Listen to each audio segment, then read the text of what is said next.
16e journée de championnat avec ce match à ne pas perdre pour les deux équipes entre le Berscott et Loré qui commençait directement par un PC dans le premier quart après 7 minutes pour les Wolusan-Pétrusiens et Tommy Doméné qui ouvrait son compteur personnel et celui de son équipe sur ce slip bien exécuté hors de portée du gardien Pierre de Graty qui remplaçait Harry Verhoeven dans les buts du Berscott.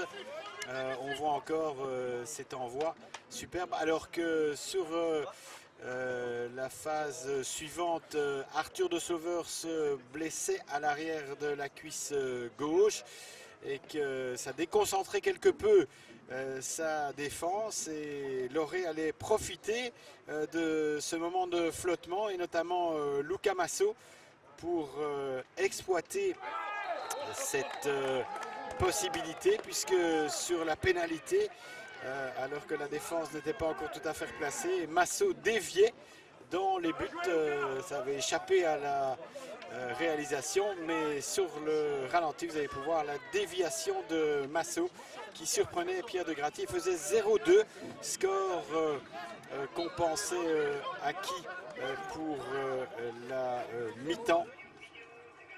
Mais le Berscott allait bénéficier d'un stroke pour un arrêt à même la ligne du pied et revenir à 1-2 sur le buzzer de cette première mi-temps. Arthur de Sauveur, l'international belge, qui redonnait quelques couleurs aux ours avant de regagner les dugouts. On revoit encore la transformation de ce stroke. Sifflé par M. Bigarré. Ce sera toujours sur PC que Loré restera dangereuse dans le troisième quart avec ce nouveau PC transformé par Tommy Doméné, son deuxième de l'après-midi qui faisait 1-3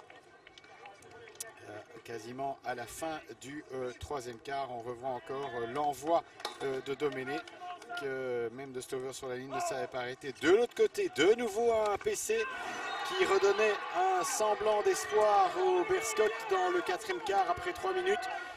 De Slover, encore lui, pour son troisième de l'après-midi. Deuxième déjà en tout cas. Et de l'autre côté, je vous avais dit que c'était un match qui allait se jouer sur PC.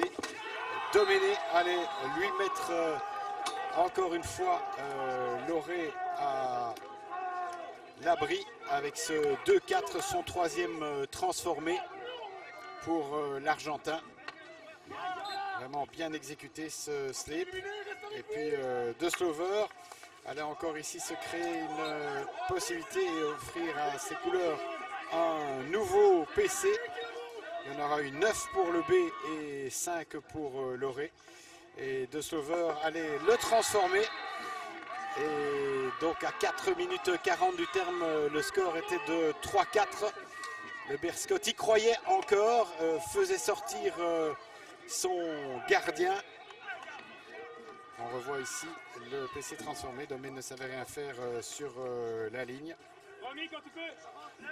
Et le Berscott qui allait donc prendre tous les risques avec ensuite cette perte de balle bien exploitée en compte par Branicki, qui attendait le bon moment pour alerter Curti, qui lui servait idéalement Philippe Simard, son capitaine, qui fixait le score final à 3-5 sur ce contre dans la dernière minute de jeu de la rencontre. 3-5, donc victoire pour Loré qui prenait les 3 points et qui se détachait de son rival du jour avec 22 points. Lui, le Berscott, restait bloqué à 16 points malgré encore quelques escarmouches de fin de match. La victoire était nette pour Loré qui s'imposait au Berscott